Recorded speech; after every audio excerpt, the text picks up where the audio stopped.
Sarah clutched her daughter Emma's hand tighter as rain hammered against her ancient Honda's windshield, the wipers struggling against sheets of water that turned the evening into a grey blur. Through the distorted glass, she spotted him, an elderly man in a soaked navy suit, leaning heavily on a wooden cane, struggling forward one agonizing step at a time along the shoulder of Route 9. His white hair was plastered to his skull, and even from her car, she could see his entire body trembling.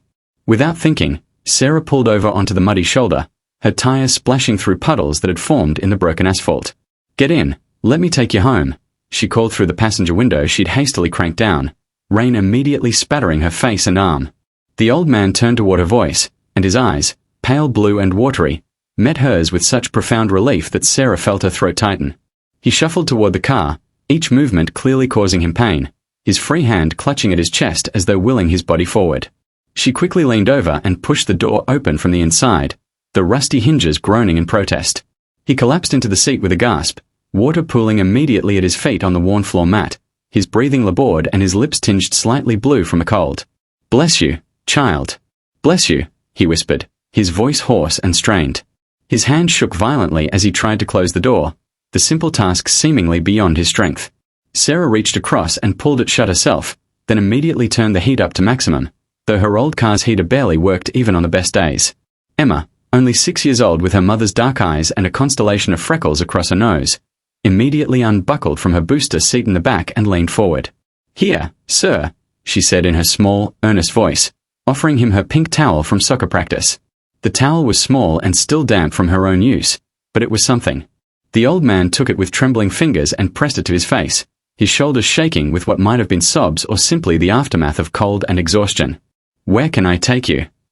Sarah asked gently, putting the car back into drive and pulling carefully onto the road. The traffic was light in the storm, most sensible people already home for the evening. "Riverside Drive," he managed between breaths. "Number 1847. It's just 3 miles up, on the north side." He paused, then added with what seemed like great effort, "I'm Frank. Frank Morrison." "I'm Sarah, and this is Emma," she replied, her eyes flicking between the road and the rearview mirror where she could see her daughter watching the old man with wide, concerned eyes. "What happened? Were you in an accident?"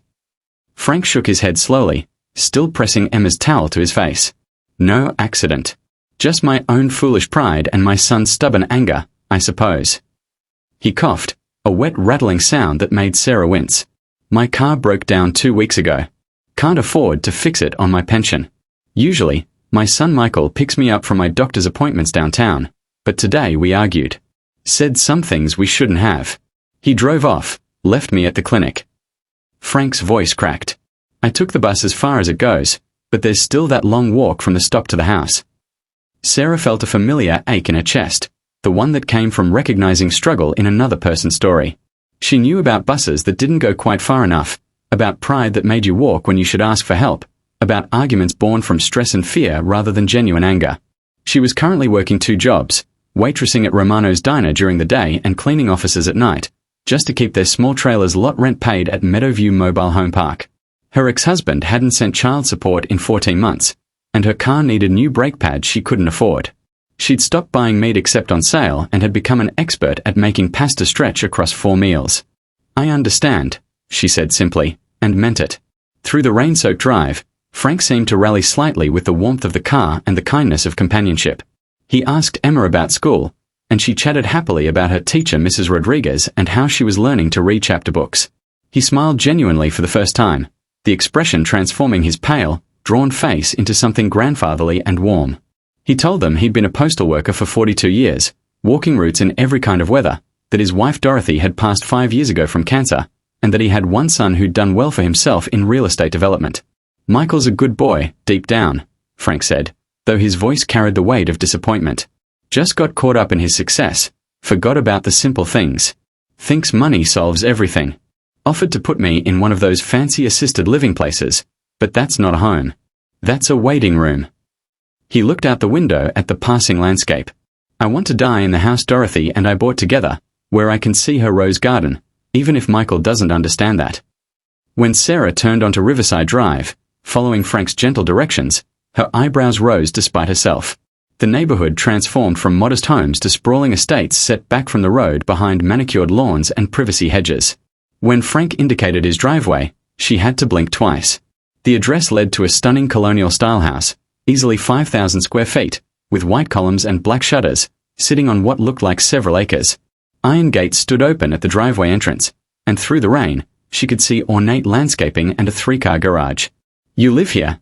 she asked before she could stop herself, immediately embarrassed by her surprise. Frank smiled sadly as Sarah pulled up the long driveway to the covered front entrance.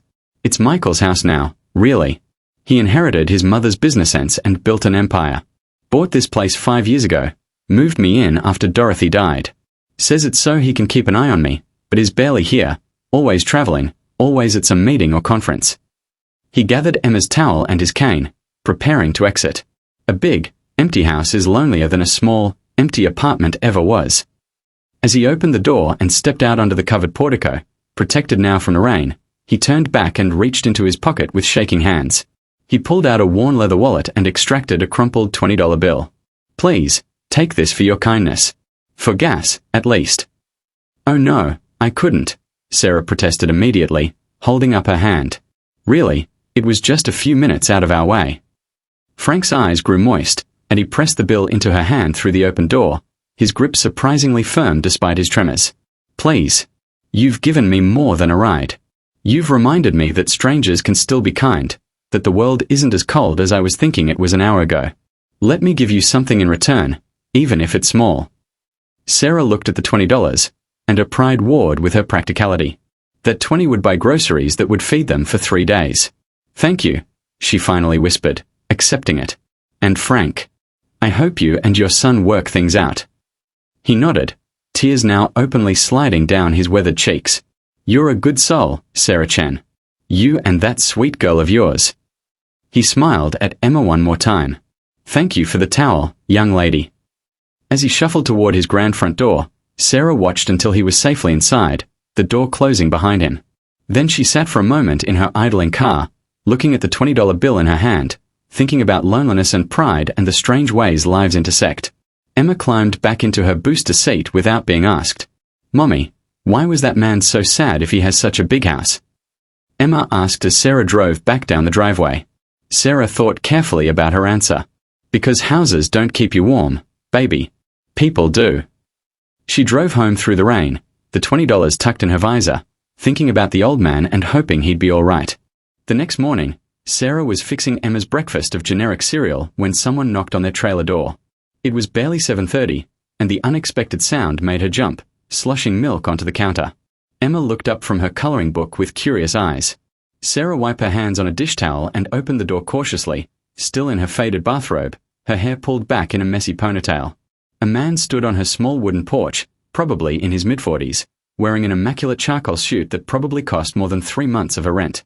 His shoes were polished to a mirror shine, and he carried a leather briefcase that looked both expensive and well-used. His face was professionally neutral, but his eyes held something Sarah couldn't quite read, perhaps sadness, perhaps regret. "Are you Sarah Chen?"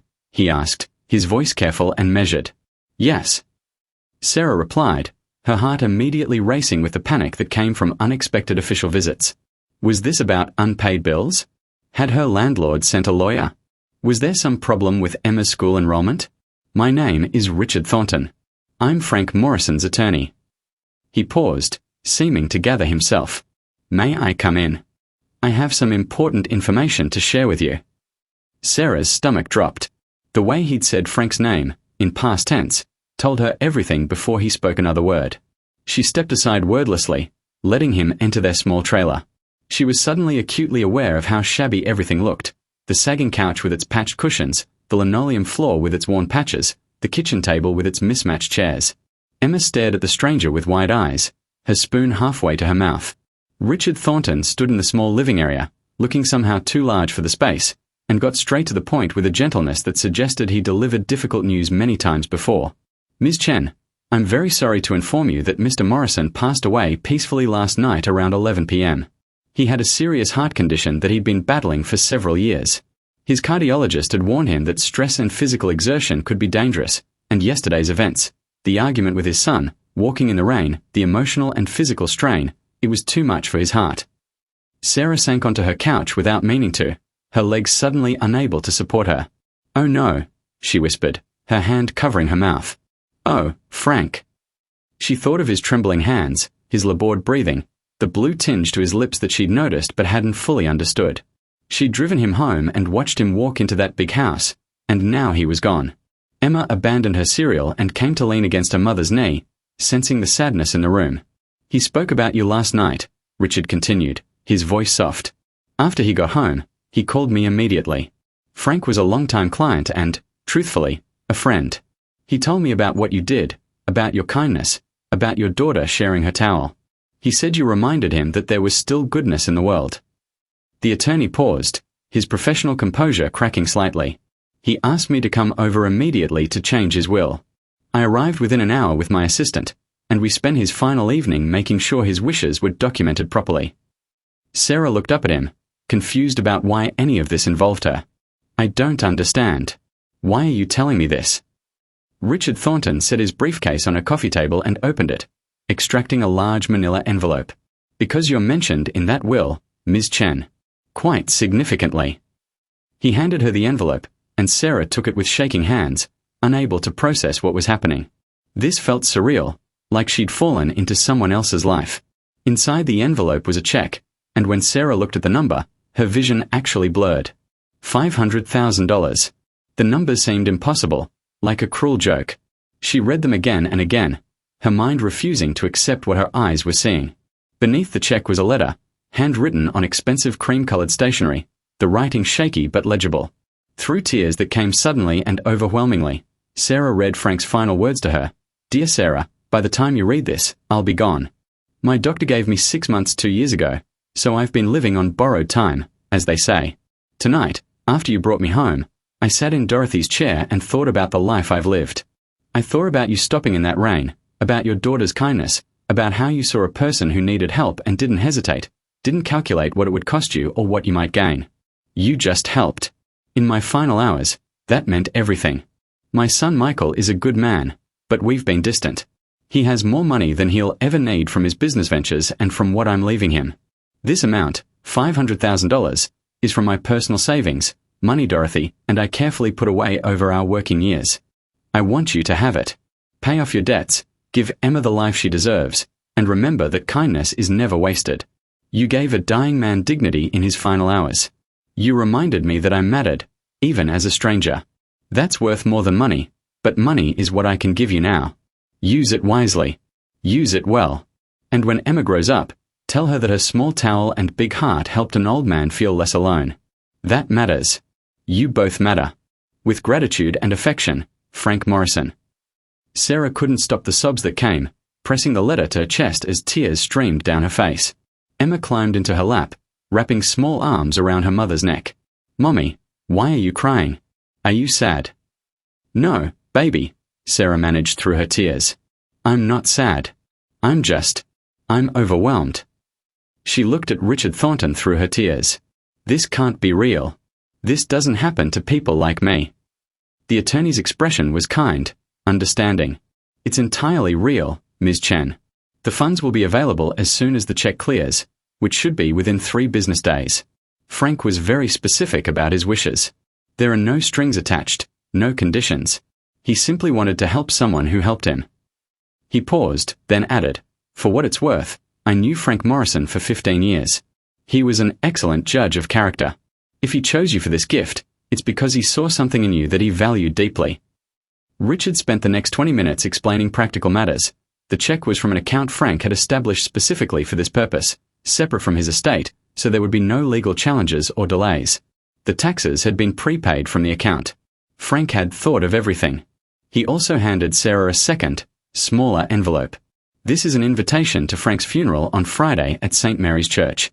Michael extended it specifically. He wants to thank you personally. Frank apparently spoke about you at length before he passed, and it affected Michael deeply." After Richard Thornton left, Sarah sat on her worn couch holding the check, still unable to fully process what had happened. She thought about the previous evening, about spotting Frank in the rain, about the impulse that had made her pull over without hesitation. It had seemed like such a small thing, 15 minutes out of her day, a few miles of driving, basic human decency. She hadn't done it expecting anything. She'd simply seen someone suffering and wanted to help. Emma tugged on her sleeve. "Mommy, is that a lot of money?" Sarah laughed, the sound somewhere between joy and disbelief. "Yes, baby. It's more money than Mommy has ever seen."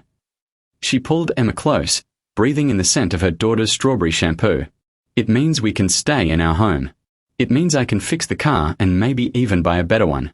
It means you can have new clothes that aren't from the thrift store, and we can buy the good cereal, and maybe we can even think about a real house someday." But more than the money, Sarah felt the weight of Frank's trust, his final act of faith in a stranger who'd shown him kindness. She thought about his note, about teaching Emma that her small act of sharing a towel had mattered. That night, as she tucked Emma into bed in their small trailer, Sarah made a promise to herself and to Frank's memory.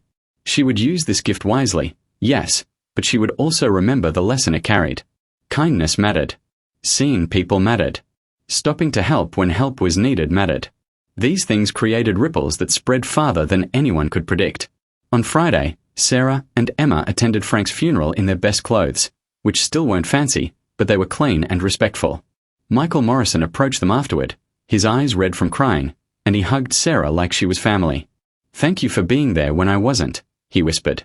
"Thank you for reminding my father that he mattered." They talked for a long time, Michael sharing stories about Frank's final evening, how peaceful he'd seemed, how he'd smiled talking about Sarah and Emma. That evening had healed something between father and son in their final hours together, a gift Sarah hadn't even known she'd given.